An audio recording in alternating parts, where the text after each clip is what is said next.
Nothing like that has happened. No, nothing. So all of that has not happened. But the 5 seats are there, and if those that political party, in your formulation, among the political parties, is among those political parties, it would arithmetically get 1 seat.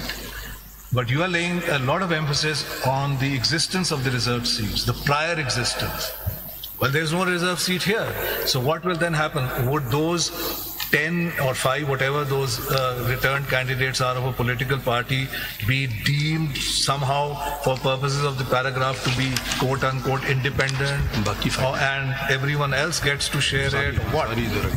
My submission is that the way I see it, my lord, the constitutional scheme is that if no list for reserved parties is submitted, no priorities allocated, no nomination papers filed, so on and so forth, I need not go through all that list, then that political party has chosen not to contest for the reserved seats, so they are out of the race, and that will be distributed amongst the rest. That's my submission. That is your submission, which is what the Constitution says. As simple as that. Isme Makhdoom Sahab, Justice Shah and Justice her ladyship, unka jo question hai, that is very relevant.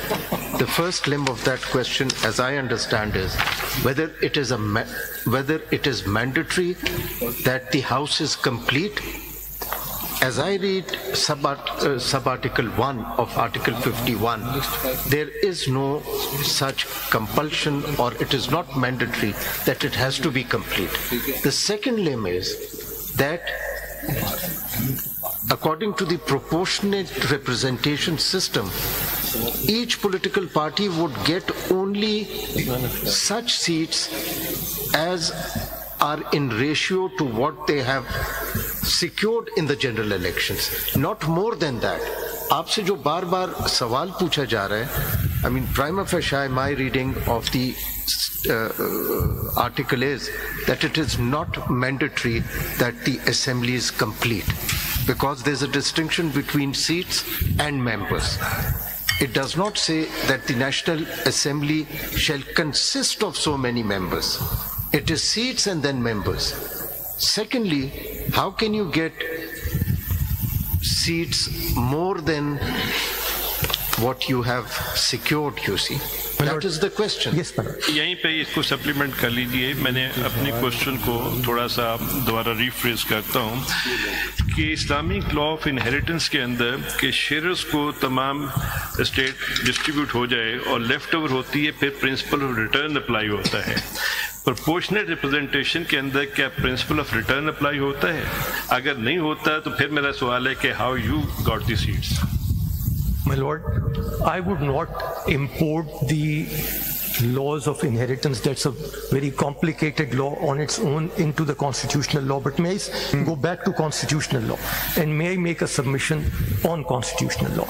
On constitutional law, my submission is that the House needs to be complete insofar as possible. There are exigencies as articulated by my Lord Justice Muni Bakhtar, where people may die, people may resign, people may decide to retire and submit a resignation, and then the Constitution provides how those are to be filled in, as happens in the case of vacancies on this honorable court.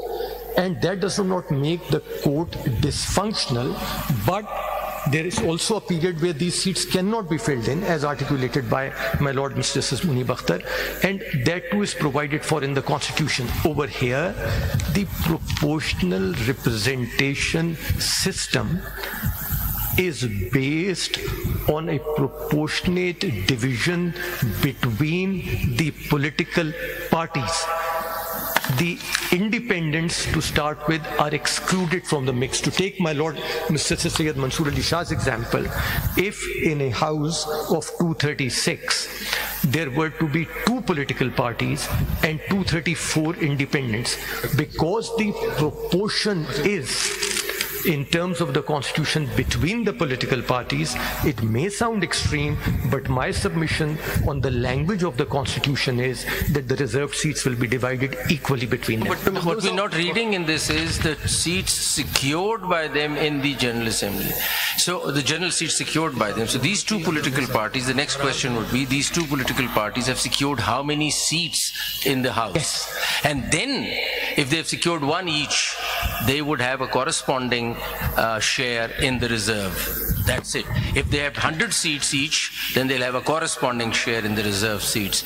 But they can't just take the whole lot just because they're a political party. My Lord, if that were to be correct, then with great respect may I submit what will happen, that if there are 20 independents, because they do not represent a political party and they are excluded from the proportionate distribution, then those number of reserved seats will have to go vacant each time.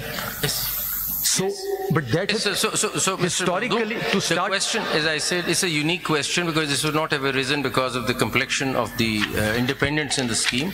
So we'll have to probably rely on which is a more sacrosanct and a higher principle. Is representativeness a higher principle, or is leaving some seats vacant another principle? Which is a higher principle?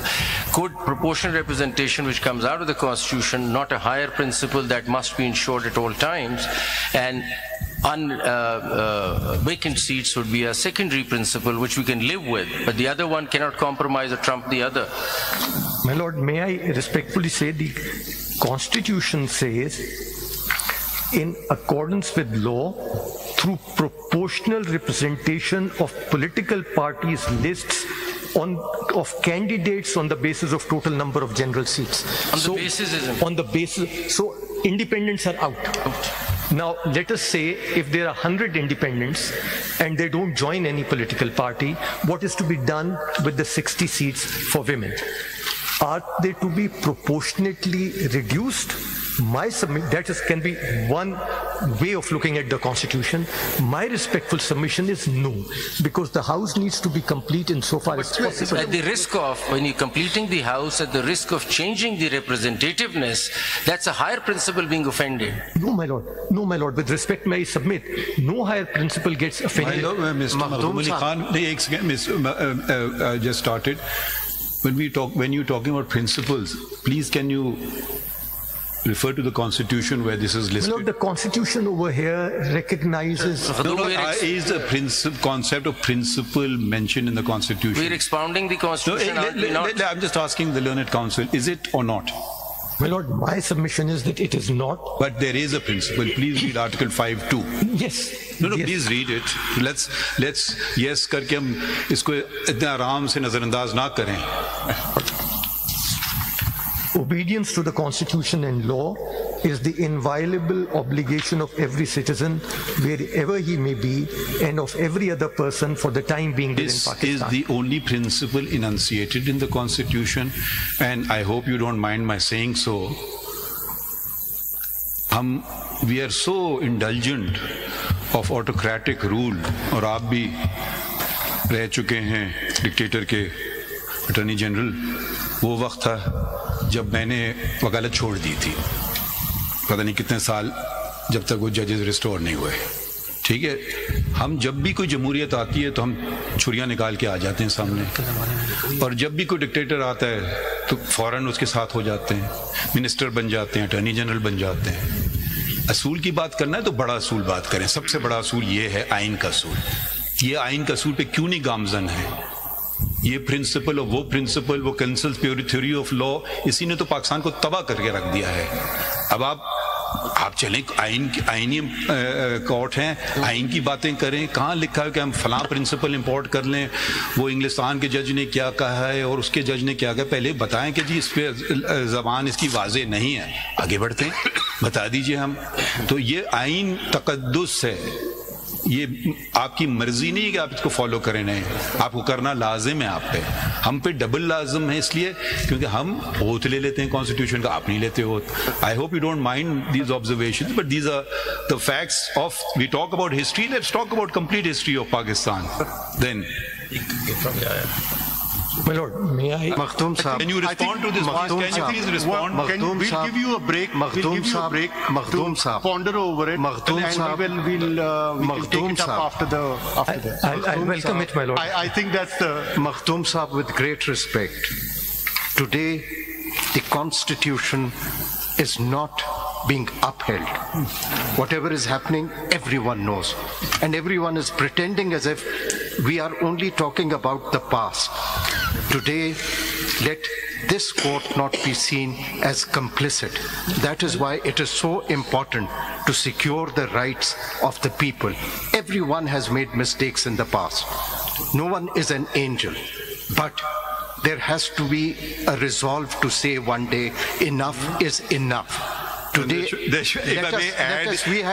we should also acknowledge our mistakes. As a Supreme Court, today we have buried our heads in the sand, and we don't want to face the reality, but ultimately it will be our responsibility for every human right violation that is happening today.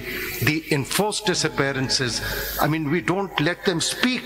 We say that it's a political issue.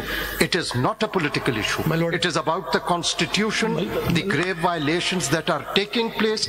We cannot shut our eyes. And again, I would say, speaking for myself, the most important petition that is pending in this court is regarding the alleged irregularities on 8th of February elections, and it's known to everyone. My Lord, counsel have their limitations.